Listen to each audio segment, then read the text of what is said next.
Hi everyone, आज फिर से आप लोग का एक न्यू वीडियो में स्वागत है। तो आज मैं आपको बताऊंगा कि साइबर फ्रॉड के बाद आपका पैसा रिफंड कैसे होता है और रिफंड करने के लिए आपको क्या क्या प्रोसेस करना पड़ेगा, है ना।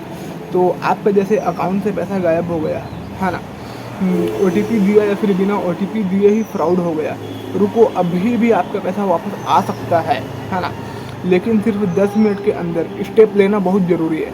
आप अगर 10 मिनट के अंदर स्टेप लेते हैं तो आपका पैसा आ जाएगा। सोचिए, अगर आपके अकाउंट से अचानक 10,000, 50,000 या फिर 1 लाख गायब हो जाएं और आपको समझ ही नहीं आए कि क्या हुआ है ना।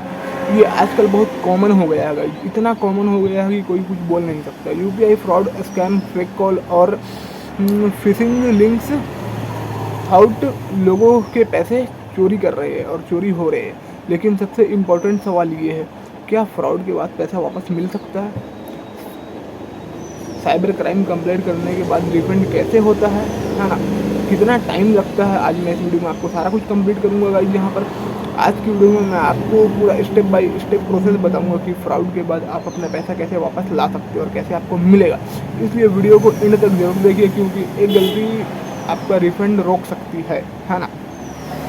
साइबर फ्रॉड क्या होता है? साइबर फ्रॉड का मतलब होता है OTP लेकर पैसे निकाल लेना, फेक UPI पेमेंट रिक्वेस्ट भेजना, है ना, कॉल करके बैंक डिटेल्स लेना। अब कोई कॉल करता है आपको और आपसे बैंक का डिटेल्स लेता है और आप उसको दे देते हैं, तो आपके साथ तो साइबर फ्रॉड होना एकदम फिक्स है गाइस।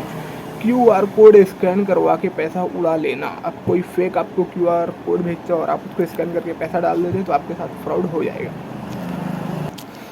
तो साइबर फ्रॉड का मतलब ये होता है कि OTP लेकर पैसा निकाल लेना, है ना, फेक UPI पेमेंट रिक्वेस्ट भेजना या फिर कॉल करके बैंक डिटेल्स लेना। वो आपको अगर कॉल करके कोई बैंक का डिटेल्स ले रहा है, समझिए वो आपके साथ में साइबर फ्रॉड करेगा, है ना। QR कोड स्कैन करवा के पैसे उड़ा लेना। कोई आपके साथ में ज़्यादा कॉल कर रहा है या फिर कोई आपसे ज़्यादा रिस्पेक्ट से बात कर रहा है और वो भी अननोन नंबर से या फिर रॉन्ग नंबर से, समझिए वो आपसे जो है पैसा उड़वाएगा आपका। फेक लोन ऐप से हैकिंग, जैसे ही आपकी परमिशन के बिना ट्रांजैक्शन होता है, वो साइबर क्राइम के अंडर आता है। सबसे इम्पोर्टेंट रूल और गोल्डन रूल, अगर आपके साथ फ्रॉड हो गया है तो सबसे पहले पैनिक मत करिए आप, है ना। किसी भी रिफंड एजेंट को पैसे मत दीजिए, है ना। सोशल मीडिया पर फेक हेल्प मत लीजिए, सिर्फ ऑफिशियल प्रोसेस से ही रिफंड होता है ना। स्टेप 1 1930 पर तुरंत कॉल करें। फ्रॉड होते ही सबसे पहले step national cyber crime helpline 1930 पर आपको कॉल करना है। ये नंबर 24 घंटा एक्टिव होता है। आपको ट्रांजैक्शन डिटेल्स देनी होती है, बैंक को इमीडिएट अलर्ट मिलता है। इम्पोर्टेंट, जितनी जल्दी कॉल करेंगे रिफंड का चांस उतना ही ज़्यादा रहता है। साइबर क्राइम पोर्टल पर कंप्लेंट, जैसे कि आपको ऑफिशियल पोर्टल पर कंप्लेंट फाइल करें, वेबसाइट cybercrime.gov.in पे।